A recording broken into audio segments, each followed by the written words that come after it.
Topic है आज का गॉस थ्योरम के न्यूमेरिकल्स। और पहले टाइप में हम लोग निकालेंगे इलेक्ट्रिक फ्लक्स यानी वैद्युत फ्लक्स। वैद्युत फ्लक्स को डिनोट करते हैं फाई से। स्केलर क्वांटिटी है, अदिश राशि है, वेक्टर ई और वेक्टर ए के डॉट प्रोडक्ट यानी अदिश गुणनफल के बराबर होती है। किसी भी न्यूमेरिकल में अगर वेक्टर ई आई कैप जे कैप और के कैप के टर्म्स में दिया जाए और वेक्टर ए भी आई जे के या फिर इनमें से कोई भी एक, जैसे कि 5 आई कैप दे दिया या 3 जे कैप दे दिया, मतलब इस तरह से दिया जाए तो वो वेक्टर फॉर्म होता है। इनका प्रोडक्ट कैसे निकालते हैं?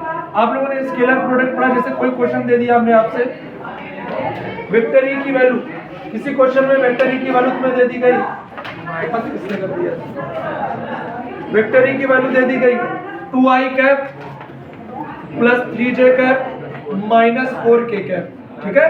और वेक्टर ए की वैल्यू दे दी गई 8 जे कैप और आपसे कहा गया कि 5 ई निकालो। तो आप लोगों को निकालना है इसका dot product, vector E dot A. Vector E की वैल्यू कितनी है?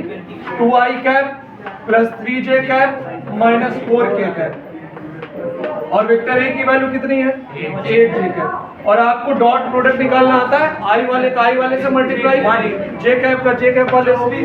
तो यहाँ पर 3 का मल्टीप्लाई 8 से हो जाएगा, आंसर आ जाएगा 24। और इसका यूनिट होती है न्यूटन मीटर स्क्वायर पर कूलम, या फिर इसी को हम बोलते हैं वोल्ट मीटर। क्या बोलते हैं?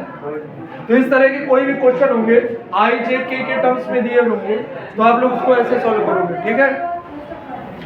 खास बात यहाँ क्या है, जो इलेक्ट्रिक फील्ड है और जो एरिया वेक्टर है, एरिया वेक्टर और इलेक्ट्रिक फील्ड के बीच का जो एंगल, यानी कि अगर किसी न्यूमेरिकल में एंगल दे दिया जाएगा तो आपको इसको ब्रेक करना पड़ेगा। जैसे vector A dot vector B equals A B cos theta, तो vector E dot vector A equals क्या हो जाएगा? ये कॉस थीटा। अब यहाँ पर क्वेश्चन फंसता यहाँ आकर है कि थीटा क्या है? थीटा है angle between vector E and vector A. अच्छा, वेक्टर ए एक्चुअल में होता क्या है? किसी भी सरफेस पर जो परपेंडिकुलर यानी नॉर्मल ड्रॉप किया जाता है उसी को हम क्या कहते हैं? Vector A. तो वेक्टर ए क्या है? नॉर्मल ऑन प्लेन और सरफेस, यानी किसी पृष्ठ या तल या सतह पर खींचा गया अभिलंब। तो जहां कहीं पर भी अभिलंब की बात करेगा, अभिलंब या नॉर्मल की बात करेगा, तो वहां पर आपको एंगल क्या लेना है? थीटा। लेकिन अगर अभिलंब या नॉर्मल की बात ना करें, जैसे एग्जांपल के तौर पर हमने कहा कि कोई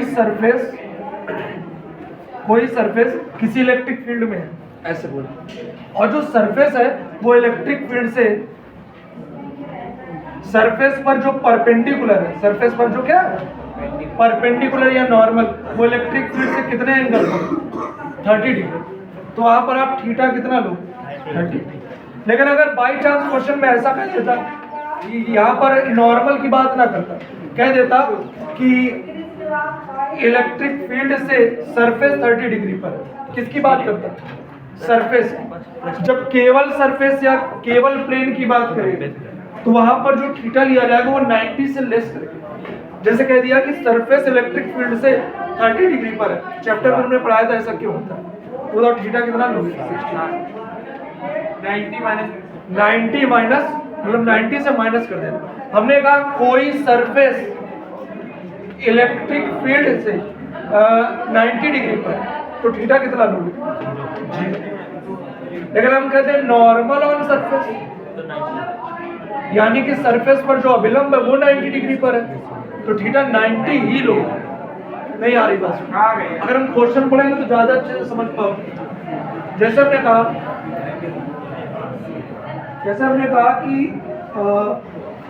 एक कोई सरफेस है जो कि इलेक्ट्रिक फील्ड से, कहा गया इलेक्ट्रिक फील्ड एक्स एक्सिस की डायरेक्शन में, किसकी डायरेक्शन में? एक्स एक्सिस की डायरेक्शन में। और एक वर्ग है, वर्ग का मतलब स्क्वायर, वर्ग का मतलब बताओ ये कौन सी एक्सिस?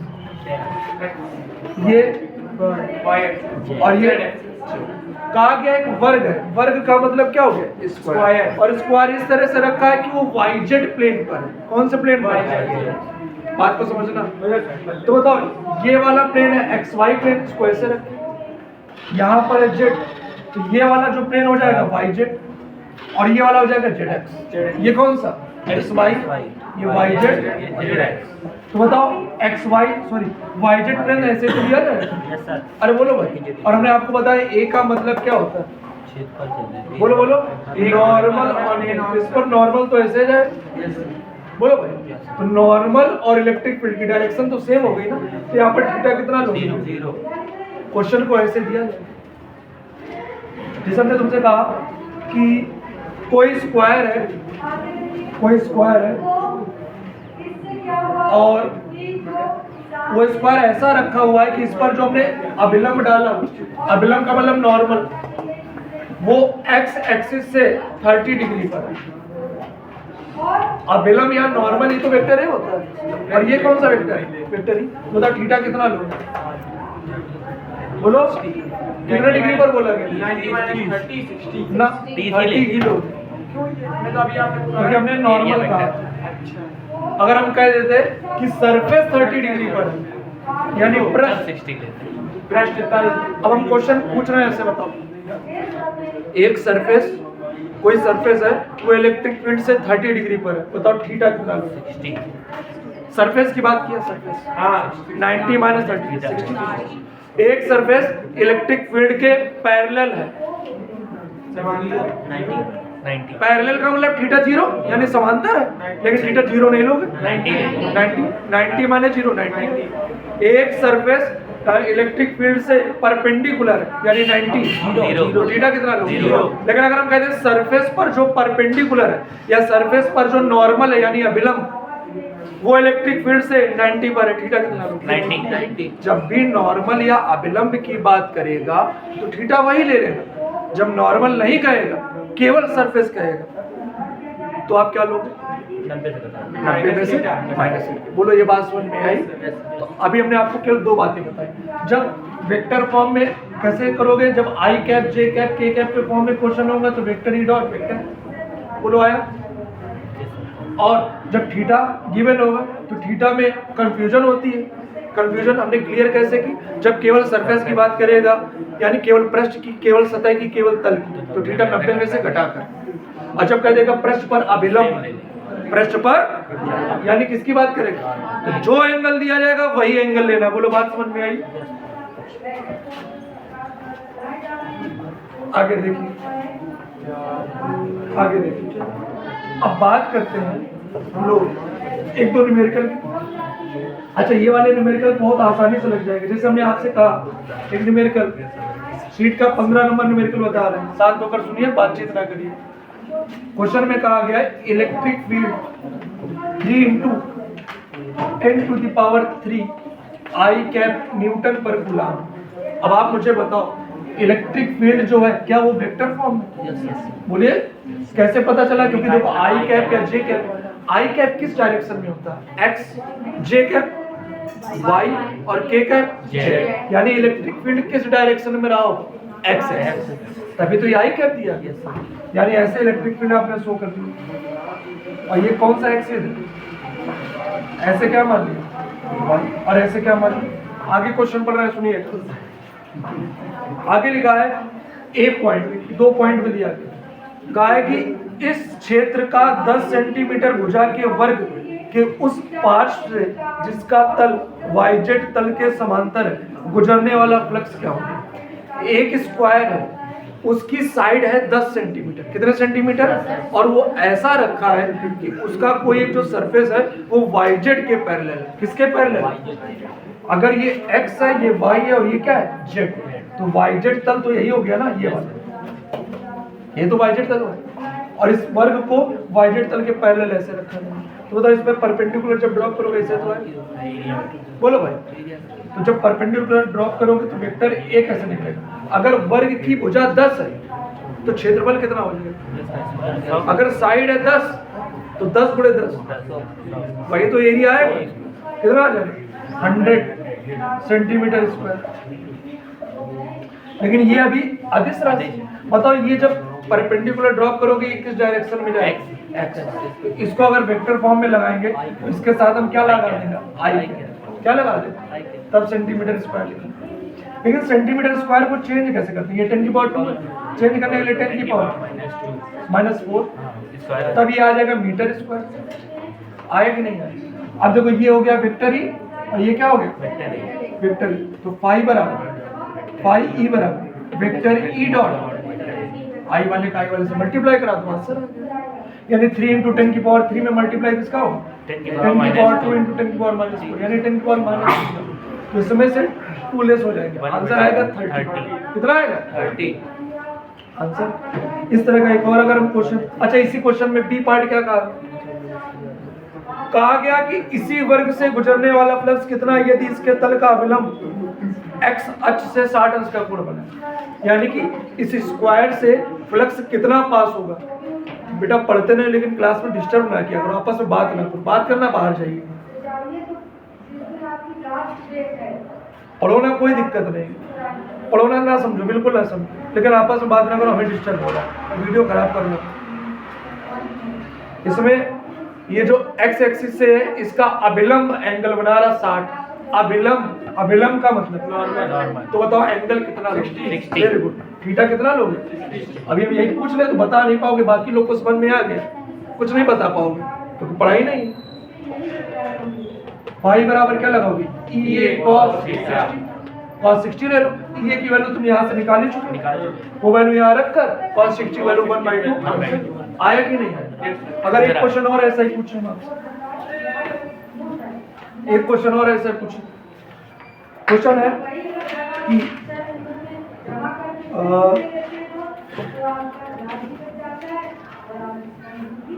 इसी क्वेश्चन को ऐसे कहा गया इलेक्ट्रिक फील्ड है 5 × 10 की पावर 3 आई क्या? जल्दी से बताओ किस एक्सिस में है? X axis. कहा गया yz तल के समांतर, फिर से एक स्क्वायर ले लिया yz तल। कहा गया x एक्सिस से 30 डिग्री का एंगल बनाता है। x एक्सिस हाँ, कहा गया उस पर ये जो तल है तल, अब की बार ये नहीं कहा गया कि अभिलंब, कहा गया जो सरफेस है वो x एक्सिस से 30 डिग्री एंगल बनाता है। थीटा कितना लो? Very good. क्यों? क्योंकि 90 में से लेस कर, अगर इसे में कह देता फिर से अभिलंब तो थीटा 30 लेता। आया कि नहीं आया? तो बस अब क्वेश्चन हो जाएगा, ए दिया ही गया। अरे भाई ए कैसे निकालो, भुजा दी गई 10, फिर वही 10 का स्क्वायर 100 हो जाएगा। अच्छा अब हम आपसे कोई क्वेश्चन पूछ रहे हैं इससे रिलेटेड, अभी गॉस से रिलेटेड नहीं बता रहा, इससे रिलेटेड क्वेश्चन पूछ रहे हैं, आप बताइएगा। क्वेश्चन में कहा गया कि वेक्टर ई की value 2i cap plus 4j cap plus 7k cap और वेक्टर ए है 10j कैप। बताइए फाई ई कितना आएगा? बोले कितना है? क्या ये वेक्टर फॉर्म में आई का आई से मल्टीप्लाई जे का जे से और के का यहाँ जे वाला कितना है? आंसर कितना आ जाएगा? बकायदा लिख कर करोगे, ऐसे नहीं। बोलो बात समझ में आई? तो इससे रिलेटेड क्वेश्चन आपके हो जाएंगे? ठीक है।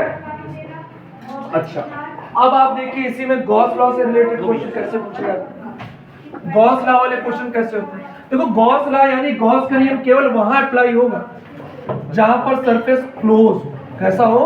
क्लोज। सरफेस कैसा होना चाहिए? क्लोज। जैसे कि सरफेस क्लोज नहीं तो आपको सिमेट्री के अकॉर्डिंग उसको क्लोज करना पड़ेगा। जैसे मान लो कोई सरफेस है, इसके अंदर चार्ज है +q1 +q2 +q3 +q4 इस तरह से, और कह रहा है कि फ्लक्स बताओ। तो फ्लक्स कैसे आएगा? चार्ज जितना अंदर है उसको ऐड करो, उसमें एप्सिलॉन नॉट का डिवाइड करो। बताओ अंदर चार्ज कितना है? Q1 है और बाहर तो ये लोग, अंदर कौन कौन? Q1 + तो आंसर आएगा Q1 + Q2 और डिवाइड कर दो एप्सिलॉन। नहीं आया? जैसे क्वेश्चन ऐसा है -1 कूलम +2 कूलम और +3 कूलम ऐसे दिया गया। बताओ फाई ई कितना है? +1 कूलम। अंदर टोटल चार्ज कितना है? 1 प्लस का 2 और माइनस का 1 1/ε। आया कि नहीं आया? इस तरह से हो जाएगा। गॉस लॉ केवल और केवल वहां फॉलो होगी जहां पर कैसा सरफेस, अगर क्लोज नहीं है तो क्लोज करना पड़ेगा, अगर क्लोज नहीं है तो क्लोज करना पड़ेगा। जैसे एक घन है यानी क्यूब, क्या है? क्यूब। बताओ बच्चों क्यूब कितने सरफेस से मिलकर बनती है? 6। 8 नहीं 6। 1 2 3 4 5 6 सरफेस। और इसके सेंटर पर चार्ज है तो बता सकते हो फ्लक्स कितना है पूरे क्यूब से। क्या इसके चारों सिमेट्री, जैसे एक कमरा है, कमरे के बीचों बीच कोई चार्ज है, सब तरफ से डिस्टेंस समान है, इक्वल है, तो आंसर क्या आएगा? Q upon. ये आंसर पूरे घन का आया, ये पूरे घन का आया, इस पूरे घन का। अगर हम आपसे कह दें इसमें कितने फलक है, यानी 6 सरफेस, 6 फलक का आंसर, 6 सरफेस का आंसर कितना है? नहीं, 6 फलक का ये पूरे का आंसर है ना। हम कहते हैं एक फलक का कितना होगा? Q upon 6। अरे भाई पूरे क्यूब के अंदर कितना चार्ज? पूरे क्यूब से गुजरने वाला क्यू अपॉन एप्सिलॉन। और क्यूब में कितने सरफेस? 6। तो 6 सरफेस का आंसर था ये, लेकिन एक का नहीं, सारे सरफेस का आंसर है। हम पूछे एक सरफेस का कितना होगा?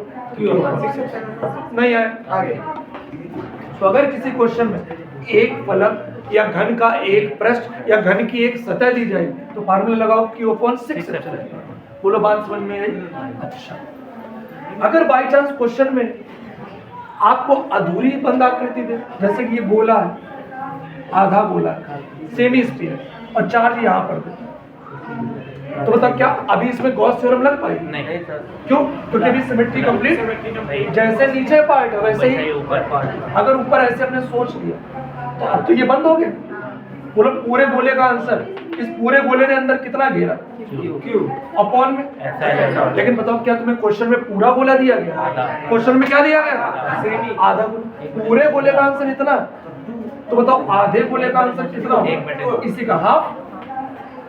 अरे नहीं, अगर एक सिलेंडर है और चार्ज यहाँ पर रखा तो बताओ क्या यहाँ पर गॉस थ्योरम लग पाए? नहीं।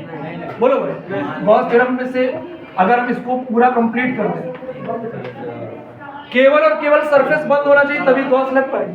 अब इसको इतना ही बेलन ऊपर चढ़ाकर हमने बंद कर दिया, अब बताओ लग पाएगी? अब बताओ पाई कितना आएगा? लेकिन ये आंसर तुम्हारा पूरे के लिए आया, लेकिन क्वेश्चन तुम्हें इतना ही दिया गया, पूरे का आंसर इतना, तो आधे बेलन का नहीं आया। बोलो समझ में आ रहा है कि नहीं? अगर हमने आपसे कहा कि एक गोले के अंदर क्यू चार्ज है, पाई बताओ, बोलो इसकी रेडियस थी स्मॉल है, अगर हमने रेडियस 2 गुनी कर दी, अब बताओ पाई क्या रेडियस बढ़ाने से अंदर वैल्यू बढ़ेगी? नहीं। क्या रेडियस इस पर डिपेंड करती है फाई पर? तो फाई अभी भी इसने कितना दिया? तो क्या इसका साइज, पृष्ठ का साइज क्या फाई ई को अफेक्ट कर पाता है? चाहे छोटा हो चाहे बड़ा, हमें केवल इतना देखना कि अंदर कितना चार्ज किया, बस उसमें किसका डिवाइड कर देना, एप्सिलॉन नॉट। बोलो आया कि नहीं आया? तो किसी क्वेश्चन में अगर ये कह दिया जाएगा रेडियस 2 गुनी कर दे, तो क्या फाई चेंज होगा? कोई चेंज नहीं, नो चेंज। ये देखो, ये एक सरफेस है, समझना, यहाँ चार्ज बताओ, बोलो ये समतल पृष्ठ होता है, इसे इसका फ्लक्स है फाई पी, इसका पृष्ठ फाई पी, और बीच वाला कर्व समतल पृष्ठ वक्री पृष्ठ, प्लेन कर्व, पूरे का फ्लक्स बताओ, पूरे का फ्लक्स 3 जगह से निकलेगा, phi P plus phi P, बताओ मिलकर कितना गहरा है? Q upon epsilon. और हम तुमसे पूछ रहे हैं फाई पी की वैल्यू बताओ, फाई पी मिलकर 2 फाई पी, और इसको उधर भेजो। इस तरह का क्वेश्चन बोर्ड एग्जाम में आया है, बस क्यू की वैल्यू दे दी जाती है, हो सकता है क्यू की वैल्यू दे दे, फाई की वैल्यू दे दे, बताओ फाई पी बराबर ये उधर जाएगा, क्या हाफ बन जाएगा? अरे बोलो भाई, ये आंसर होगा। हो सकता है क्वेश्चन में किसकी वैल्यू दे दे? 2022 में सेट 4 में पूछा गया, क्यू की वैल्यू दे दी गई और फाई की वैल्यू दे दी गई, बस इसकी वैल्यू रख दो। एप्सिलॉन नॉट का मान आपको पता होगा 8.85 × 10⁻⁻²। बताओ चलो एक क्वेश्चन हो जाएगा। जैसे हम एक क्वेश्चन कहें एग्जाम्पल के तौर पर, हम तुमसे कहें कि चार्ज जो है, चार्ज 17.7 पिकोकूलम में एक घन के केंद्र, एक क्यूब है, इस क्यूब के सेंटर में एक चार्ज है, उस चार्ज की वैल्यू है 17.7 पिकोकूलम। बताओ चेंज कर लोगे? पिको को कैसे चेंज करोगे? ये गुलाम में आ गया। कह रहा है कि इस पूरे घन से भी फ्लक्स बताओ और घन की एक सतह से भी, पूरे से कितना आएगा? पूरे से क्यों अपॉन अरे यार क्यू की वैल्यू रखो, एप्सिलॉन नॉट की वैल्यू रखो, आंसर। अब कह रहा है 1 से बताओ, जो आंसर आया था बस उसी में किसका डिवाइड किया, बोलो हो जाएगा नहीं? कह रहा है कि घन को दोगुना कर दे, मतलब घन को बड़ा कर दे। अब बताओ आंसर में क्या चाहिए? वही है। बोलो आया समझ में? इस तरह क्वेश्चन कर लोगे। एक सवाल देखो और बोर्ड एग्जाम में पूछा गया, ये दो सरफेस है बेटा, अंदर वाले सरफेस का नाम बताओ, बाहर वाले का नाम। इसके अंदर चार्ज कितना है? Q, और इसके अंदर कितना चार्ज? 2Q। कह रहा phi E S1 से गुजरने वाला कितना है? जल्दी बताओ। S1 से Q upon epsilon। S1 के अंदर कितना घेरा है? Q upon epsilon। और phi E S2 बताओ। 2Q plus Q 3Q। S2 ने तो इसको भी घेरा, इसको भी घेरा, 2Q और Q मिलकर 3Q upon नहीं है। और कहते इसका रेशियो बताओ, रेशियो को डिवाइड कर देना, एप्सिलॉन एप्सिलॉन कैंसिल, आंसर है 1:3। आया कि नहीं? इस तरह क्वेश्चन हो जाए। मतलब कुल मिला के जितना भी चार्ज ये घेरेगा बस उसमें किसका डिवाइड कर देना।